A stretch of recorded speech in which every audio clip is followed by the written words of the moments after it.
신명기 21장 10절 네가 나가서 대적과 싸움함을 당하여 네 하나님 여호와께서 그들을 네 손에 붙이심으로 네가 그들을 사로잡은 후에 네가 만일 그 포로 중에 아리따운 여자를 보고 연연하여 아내를 삼고자 하거든 그를 네 집으로 데려갈 것이요 그는 그 머리를 밀고 손톱을 베고 또 포로의 의복을 벗고 네 집에 거하며 그 부모를 위하여 1개월 동안 애곡한 후에 네가 그에게로 들어가서 그 남편이 되고 그는 내 아내가 될 것이요 그 후에 네가 그를 기뻐하지 아니하거든 그 마음대로 가게 하고 결코 돈을 받고 팔지 말지라 네가 그를 욕보였은즉 종으로 여기지 말지니라.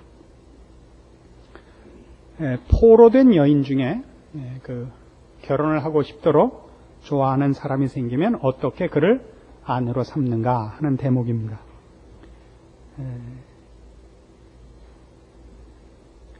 여기 표현은 이제 어떻게 결혼을 하고 그 결혼할 때 그 포로된 여자에게 어떤 준비와 기간을 둬야 되는가 하는 얘기입니다만은 전체적인 내용을 가만 보시면 이것은 사실은 그것보다 나쁜 속셈, 더 적나라한 본성의 욕심을 채우려는 이 남자들에 대한 경고입니다. 포로니까 옛날엔 전쟁 포로는 다 노예고 그 주인 마음대로 하죠.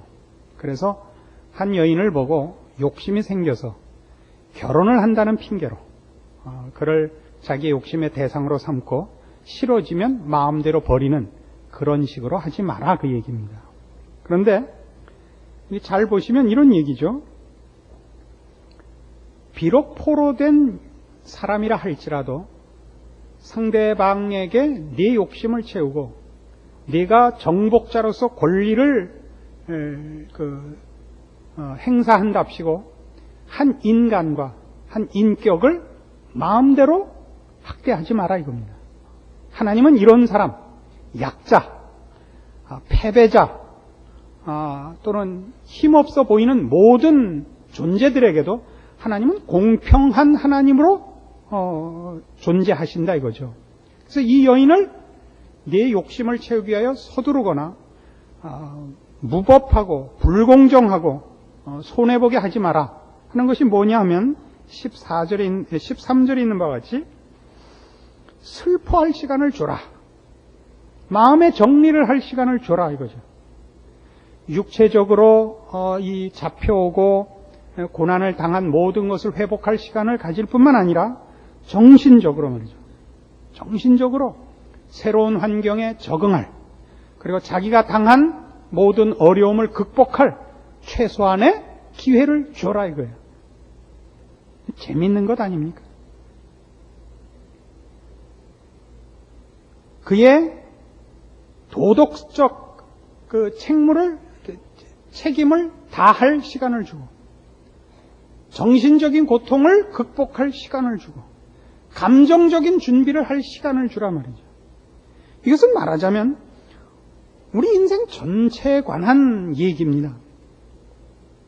우리가 세상을 살면서 보면 우리는 때에 따라서 노예의 자리에 서기도 하고 때에 따라서 정복자의 자리에 서기도 합니다. 그것이 하루에도 몇십 번씩 교차하는 것이 인생이요 현실입니다. 누구에게는 내가 정복자가 되고 누구에게는 내가 피정복자가 되고 누구에게는 내가 주인이 되고 누구에게 내가 종이 되는 그 일이 사실 난마와 같이 얽혀 있는 것이 삶이죠. 그 삶에서 여러분이 정복자의 입장에 있을 때, 채권자의 입장에 있을 때, 여러분 성질대로 하지 말라 이겁니다. 말하자면 피정복자, 채무자, 어려운 입장에 있는 자, 여러분의 처분만을 기다릴 수밖에 없는 자리에 있는 자의 인격과 감정에 항복할 시간과 과정을 두라 이겁니다. 모든 사람은 그 사람이 범죄를 했든, 그 사람이 나한테 죽을 죄를 졌든, 그 사람이 나한테 어떤 일을 했든 인간이라는 존재로서 그 존엄성을 인정받아야 된다 하는 것이 하나님의 뜻이다 이겁니다.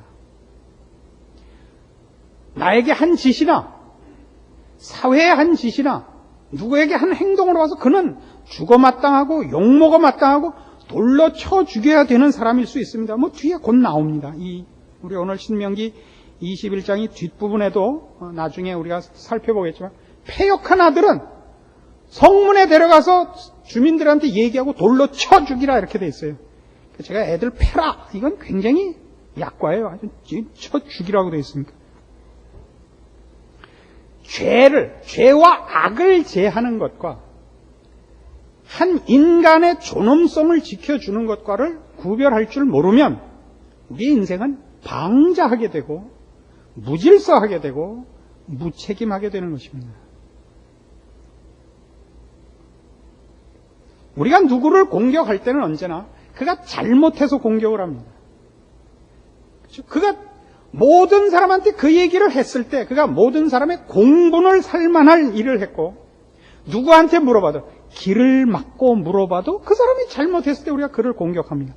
그래도 그의 인격과 그 인간의 존엄성을 지켜주는 자세를 갖고 그가 잘못한 책임을 물을 수 있으며 그의 잘못을 지적하고 그가 행한 죄와 악을 공격하는 것과 한 인간을 짓밟는 것을 구별해라 이겁니다. 아시겠습니까? 생각나는 일이 많죠, 갑자기. 이게 다 당한 거죠? 맞아, 그때 그가 나에게 너무했어. 여러분이 한 건 기억을 안 하죠. 받은 것만 기억이 나죠. 평생에 누가 나한테 잘못한 것은 기억이 나고 평생에 내가 한 짓은 기억이 안 나는 법이 인간의 법이 옳시다. 신앙 없는 사람들의 생각입니다. 사람이란 원래 죄인으로 태어나는 것 아닙니까? 사람이 잘할 가능성과 잘못할 가능성은 어디가 많습니까? 같은 일에 잘할 가능성과 잘못할 가능성이 아니라 잘못 일변도죠. 인간이란 잘못 일변도입니다. 죄의 노예 아닙니까? 죄와 악과 선을 놓고 선택을 하는 것이 아닙니다. 인간은 누구나 죄를 짓죠. 근데 누구는 의를 행하죠? 그 의는 왜요? 자기가 잘났다는 걸 증명해서 모든 사람을 멸시하려고 의를 세우지. 타인을 위하여 의를 세우는 자가 어디 있습니까, 세상에? 예수 믿는 사람만 이제 비로소 이웃을 위하여 자기를 희생하며 다른 사람의 유익을 위하여 봉사할 수 있게 되는 것입니다. 그것도 그냥 쉽게 되는 것이 아니라 갈등 속에서 정말 신앙을 동원하여 연습하고 애써야 1년에 한 번 내지 2번 하는 겁니다. 그거 한 번 한 게 신기해서 평생 울거먹죠. 제가 오래 사귄 우리나라 한참 경제 부흥의 이름이 맨 처음에 나오지 않는 신문지상에 오르내리지 않는 이렇게 속에 들어 있었던 중요한 역할을 했던 어떤 어른이 한 분 있습니다. 굉장한 책임감과 능력이 있는 분인데 특별히 남을 비평하는 일에 아주 뛰어난 해안을 갖고 있습니다. 여러 해를 사귀었는데 이분을 그분이 잘한 레퍼토리는 딱 2개밖에 없어요. 다른 사람 잘못한 것 비평하는 레퍼토리는 수도 없이 많아요. 누구 잘못하고 누구 잘못하고 누구 잘못한 걸 쫙 했는데 본인은 안 그랬다는 건 밤낮 그거 2개예요. 무슨 말인지 아시겠죠? 그러니까 본인은 평생 그 2개밖에 잘한 게 없어. 나머지는 뭐였겠어요? 나머지는 그냥 이래도 좋고 저래도 좋고 아니요. 나머지는 그 욕먹는 사람들이 이 사람 얘기할 때마다 들춰내는 수도 없이 많은 걸 거예요. 하루에도 한 1000번씩 사람이 잘못하니까. 안 그렇겠어요?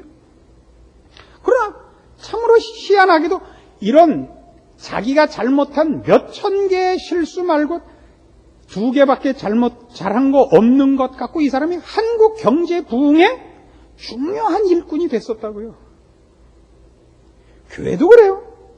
교인들은 별로 도움이 되는 게 없습니다. 교회의 발전과 하나님의 영광을 드러내는 일에 교인들이 하는 게 별게 없습니다. 그저 제일 잘하는 게 뭐냐면 주일날, 수요일날 이렇게 와서 앉아있는 거.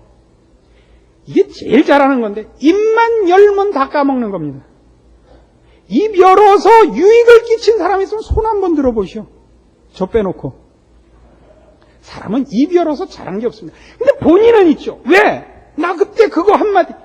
그게 다래니까요. 평생을 통해서 자랑할 게 그거 하나잖아요. 생각을 해요. 밤낮 그 얘기 안 해요. 그때 목사님이 개척하자 할 때 난 하자 그랬다. 그거 안 해. 그거. 그때 손 먼저 든 거.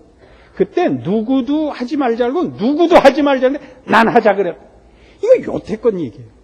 왜 이 상가에 들어오는가? 번듯한 데 가자. 그럴 때 상가에도 들어가자 그랬다 나는. 여태껏 그거 하나 말아요. 예를 두느라 그런 게 또 뭐 또 성질 내지 말아요. 목사님은 그걸 여태껏 마음에 두고 있었구나. 나 두고 있었어요. 나 박수진 목사 그때 반대할 때 섭섭했다고. 무슨 말인지 알아요? 그거 하나밖에 없다니까.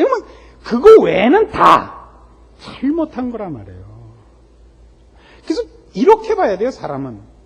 저는 어떤 사람을 대할 때 이렇게 생각하죠. 우리는 사람을 자기 마음에 동그라미, 세모, 네모, 별표 이런 게 갖고 있어갖고 사람을 자꾸 거기다 꾸겨 넣어요. 누구누구는 세모, 누구누구는 네모, 누구누구는 별표. 여러분, 거기 안 맞으면 지랄을 떨어요. 난 당신을 별표로 알고 있는데 당신 아니야. 이거 별이 왜 대가리가 없어? 사람은요, 각각 놔두세요. 사람을 100명 알면 100개의 그림을 갖고 계세요. 그게 내 생각과 내 예측대로 움직이길 바라는 것부터가 벌써 망발인 거예요. 사람은 예측 불능이에요. 뭘 할지를 몰라요. 그 뭐 할지를 모르는 게 보통 잘못한 일일 쪽이지만 가끔가다 신통한 일도 한 번씩 해요.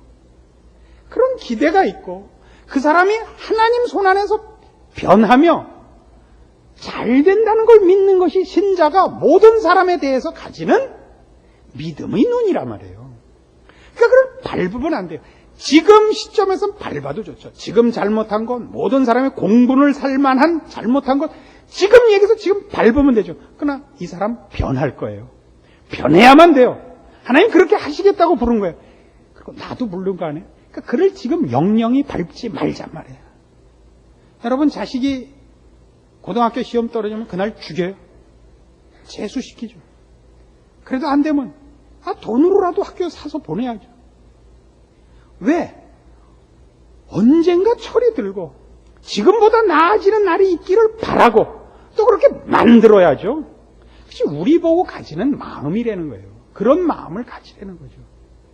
그래서 이를 확대하면 어떤 문제가 되느냐 하면 우리의 인생살이 전반에 대해서 우리는 우리가 당하는 현실, 삶의 현실에 대해서 이 마음을 가져야 됩니다. 어떤 것? 우리에게 일어나는 절망이 그렇습니다.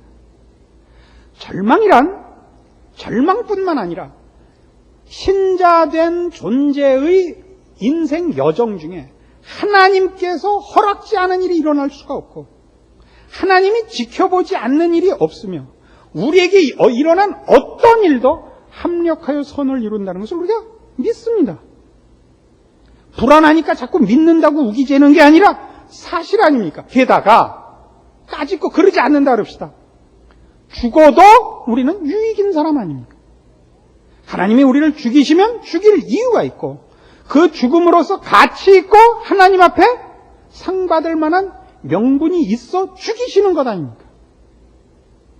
그때까지 충성하면 되는 거 아닙니까? 죽으면 죽으리라 아닙니까? 도대체 성도 된 자에게 비극은 없는 거라고 여러 번 말하지 않습니까? 무엇이 겁이 납니까? 우리를 하나님의 손에서 끊을 수 없는 이상 무엇으로 우리를 절망케 하겠습니까? 그러면 절망이란 뭡니까? 자존심 상하는 거고, 그죠? 제일 크게 자존심 상하는 거고, 그리고 불쾌하죠. 내 뜻대로, 내 성질대로 되지 않는 것으로 성질을 내면 그는 살 자격이 없는 겁니다. 하나님께서 우리를 인도하시는 인생과 하나님의 자녀라는 한 존재로서의 져야 하는 짐, 그 짐 속에서 책임져야 하는 자신의 발전과 맡겨진 일을 배려하고 품고 그것으로 열매를 만들어내야 되는 책임을 질 줄 모른다는 얘기가 되는 것입니다. 한 여인을 사랑하거든 내 욕심을 채우는 것으로 끝나지 않고 상대방을 행복하게 하며 기회를 주며 납득할 시간을 주며 준비하게 하여 그를 빛을 내야죠.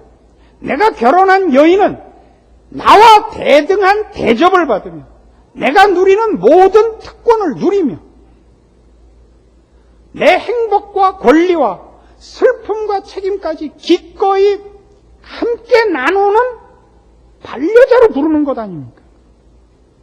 그렇게 만들 자신이 없다면, 아니 그 책임을 지지 않는다면 결혼을 한다든가 사랑을 한다든가 하는 얘기를 꺼내면 안 되죠. 그건 다 욕심을 채우자는 얘기죠. 그러니까 인생도 마찬가지예요. 우리가 성공하여 내가 누군가를 증명하고 보란듯이 내가 너희와 다르다는 것을 증명해서 잘난 척 하자는 것이 그것이 우리의 인생의 목표도 아니요 책임도 아니요 인간의 잘난 것도 아니라면 그것을 안다면 무엇이 잘난 것인가 생각을 해야죠. 내가 어떻게 남보다 능력이 있는가? 남보다 형통한가?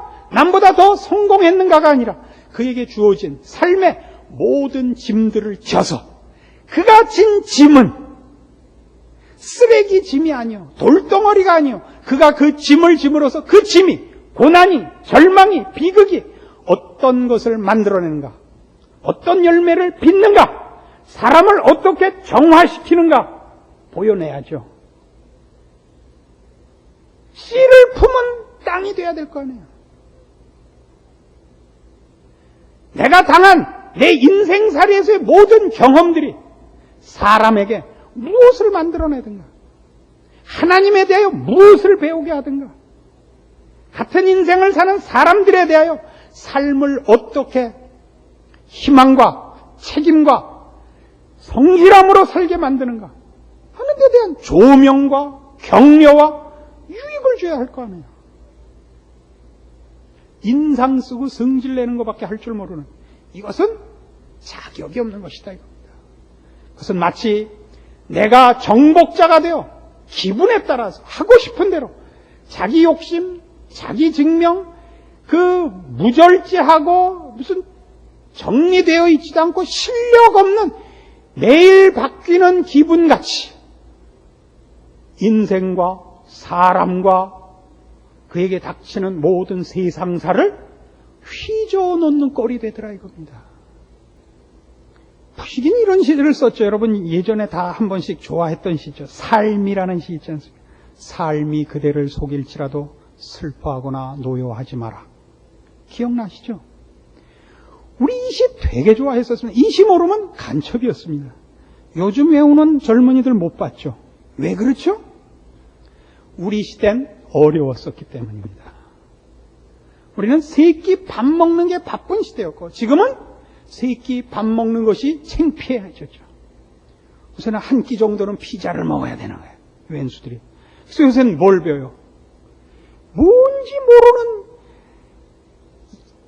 무릎이 신발 끝에 오는 이상한 바지 입고 시부렁 하는 너무 새끼들 공부는 하기 싫고 노래는 할 줄도 모르고 지랄하고 자빠졌네 이런 거 하고 이게 왜 이렇게 됐다고? 짐을 안 지는 거예요. 시간이 그러니까 킬링 타임이라 그러죠. 시간을 죽여야 되는 거예요. 지루한 거예요. 시간이 지루하다고요. 언젠가도 얘기했다시피 이 긴 바지는 어디서 나온 거냐면 미국 못 사는 흑인 빈민가에서 애들이 자기 옷을 살 수가 없어 아버지 옷 입고 나온 거예요. 그게. 근데 우리나라는 잘 사는 집마다 그걸 입고 미치겠어요 정말. 왜 그렇게 하는 게 부모님들이 삶을 어떻게 살아야 되는지 못 보여줘서 그런 거예요. 정복자로 사는 거예요. 돈이면 다 되는 걸로 알고 있다고요. 성질 부리고 살거든요. 애들이 바라는 건 딱 하나 이거예요. 우리 부모가 번 돈 다 쓰기 전에 빨리 죽고 나한테 넘어와라. 아니라고요? 그래요. 여러분들이 오늘부터 돌아가셔서 하셔야 할 이 IMF 시대 너무나 귀한, 얼마나 잘 됐는지 몰라요. 돌아와 정신이 든 거예요, 우리가. 돈 쓰는 재미로 살다 어려워지니까 정말 다 미칠라 그래요. 응? 아주 돈 못 쓰니까 미칠라 그래요. 이때 따지자고요. 삶은 어디에 가치가 있는가? 우리가 믿는 기독교 신앙은 어디에 힘이 있는가? 왜 믿을 가치가 있는가? 그때는 예수 믿으면 돈 주는 줄 알아서 좋아했어요. 돈 다 뺏겼어요. 더 뺏겨야 돼, 지금보다. 아직도 잘 살아요. 우리 교회인들은 좀 더 잘, 꼴보기 싫어 죽겠어요. 더 못 살아서 정말 예수를 믿는다는 건 돈의 문제가 아니고, 학력의 문제가 아니고, 자존심의 문제가 아니라 무엇으로도 비교할 수 없고 짝할 수 없고 영향받을 수 없는 거룩함의 것이요, 영원한 것이요, 생명에 속한 것이요. 그거 확인해서 정말 세상이 영향을 줄 수 없는, 세상이 이걸 보탤 수도 없고 뺏을 수도 없는 신자된 빛이 나는 그 자리로 들어오기를 정말 바라는 것입니다. 그때 여러분은 여러분의 존재가 모든 이 인생을 사는 사람들 앞에, 모든 세상, 믿지 않는 사람까지 다 포함한 이 세상 사람들 앞에 우리 안에 보배가 있음을 비로소 보이게 되는 것입니다. 우린 다른 것입니다. 자기 욕심을 위하여 살지 않고 상대방을 배려할 뿐만 아니라 그것이 저 죄인된 자들과 다른 존재이기 때문에 그런 것입니다. 어떤 존재? 우리 안에 그 씨가 떨어지면 그 씨가 자라나는 것입니다. 우리 안에 어떤 영혼이 떨어지면 그 영혼이 소생하는 것입니다. 우리 안에 어떤 짐이 떨어지면 그 짐이 말하자면 집이 되고 정원이 되고 쓸만한 물건이 되는 거죠. 때려 부시는 게 아니죠. 창고에 쌓아놓고 팔아먹으려고 하는 것이 아니죠. 모든 사람에 대하여 우리가 그의 정신과 정서와 인격과 존재에 대하여 배려하며 사랑하며 격려하며 그에게 그런 모든 것은 인격이 있고 존재가 있고 하나님의 귀한 자녀지만 없었던 것까지 불어넣는단 말이에요. 뭐예요? 생명, 하나님을 아는 진리, 영생에 이르는 길, 여기까지 우리가 비추죠. 그 있는 집에 집 있고 소파 있고 다 있는데 전기가 들어가고 물이 들어가는 거죠. 우리 때문에. 그래서 우리가 그렇게 하는 것이 세상 도덕과 윤리적 차원에서 훌륭한 사람, 자비로운 사람, 능력 있는 사람이 아니라 다른 사람이죠. 생명이 있는 사람, 하나님의 마음을 가진 사람.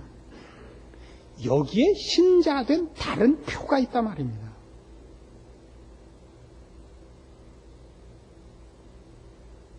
저희는 해마다 헌금 수입이 보통 15% 내지 20%씩 늘었습니다. 올해 들어와서는 지금 퍽퍽 줄어서 지난 2달 동안에도 상당 부분 줄었습니다. 여러분 이 얘기를 들으면 마음이 어떻습니까? 아이고, 좀 더 헌금 잘 나오는 교회로 옮겨야겠다. 나는 안 줄였는데 남들 줄인다니까 나도 줄여야겠다. 남들 줄었다는데 나라도 많이 내야겠다. 그런 생각하지 마시고 교회나 여러분의 헌금은 여러분의 11조를 내면 그만인 거예요. 그러면 충분해요. 5,000명 먹이는데 보리떡 2개 하고 물고기 5마리가 낫냐? 보리떡 5개 하고 물고기 2마리가 낫냐? 이렇게 싸우지 말자. 5병 2호냐? 2병 5호냐? 이 싸움 아니잖아요, 어차피. 그게 보리떡 하나에 물고기 1마리였으면 4,000명밖에 못 먹었을 텐데.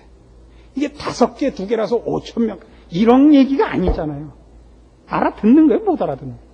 알아는 들었는데 그렇게 살진 않을 거죠. 우리는 지금 예수 믿고 복 받는다는 것이 너무 경제적이었다고요. 그래서 예수 믿고 신앙적인 행위를 한다는 것은 인격적이고 배려고 용서고 아량이고 생명이고가 아니라 무슨 일이었다고요. 무슨 일. 무슨 사업이었다고요. 무슨 운동이고. 아닙니다. 신앙은 결국 일로 오는 겁니다. 우린 다른 존재인 것입니다. 우리가 존재함으로 세상 사람들이 겪는 동일한 인생살이 속에서 저들은 그 모든 것을 가지고 망가뜨릴 수밖에 없고 자기도 망가질 수밖에 없는데 우리 예수 믿는 사람들 그것으로 무엇을 짓고 거기에 생명을 넣을 수 있는 유일한 생명과 영원과 지혜와 거룩과 하나님의 인정하시는 도장을 갖고 있는 존재라는 사실을 확인하는 것입니다. 여기 교회의 가치, 존재 이유, 성도된 자들의 그 인생의 중요함이 있는 것입니다. 여러분이 있는 곳에서는 누구도 만들어내지 못하는 구원과 감격과 하나님의 사람으로의 평화와 남을 배려하는 것과 용서하는 것과 힘주는 것, 그래서 생명이 생명을 낳는 일이 있다는 것을 잊지 마시오. 그 복된 책임을 완수하시는 성도의 인생이 되기를 바랍니다. 기도하십시다. 하나님 아버지 은혜를 감사합니다. 우리가 세상에 대해서 겁낼 것은 없습니다. 우리가 겁내야 할 것은 우리가 하나님의 명령과 부르심에 대하여 오해하는 것이 겁이 납니다. 하나님이 우리에게 요구하시는 것은 재물 갖고 오라는 것 아닙니다. 헌금할 거 많이 벌어오라는 것이 아니었습니다. 하나님의 사람으로 살라는 것이었습니다. 하나님의 크신 은혜로 우리나라는 그동안 물질적 축복받았고 양적인 축복도 받았습니다. 이제 때는 바야흐로 하나님의 사람다우냐를 그 본질에서 증거해야 될 때가 되었고 하나님이 그 책임을 물으시는 때가 된 줄로 생각이 됩니다. 이제 우리가 참다운 하나님의 사람으로 생명과 영혼과 거룩과 하나님께 속한 것으로 열매 맺고 증명받고 하나님 앞에 인정받는 삶을 살아야겠습니다. 깨우쳐 주신 말씀대로 하나님의 사람으로 충성하고 그래서 우리의 인생 속에는 생명이 생명을 낳는 하나님의 사람이 하나님의 사람으로 존재하는 이유를 분명히 보여줄 승리가 있는 삶이 되게 하여 주시옵소서. 예수님의 이름으로 기도합니다. 아멘.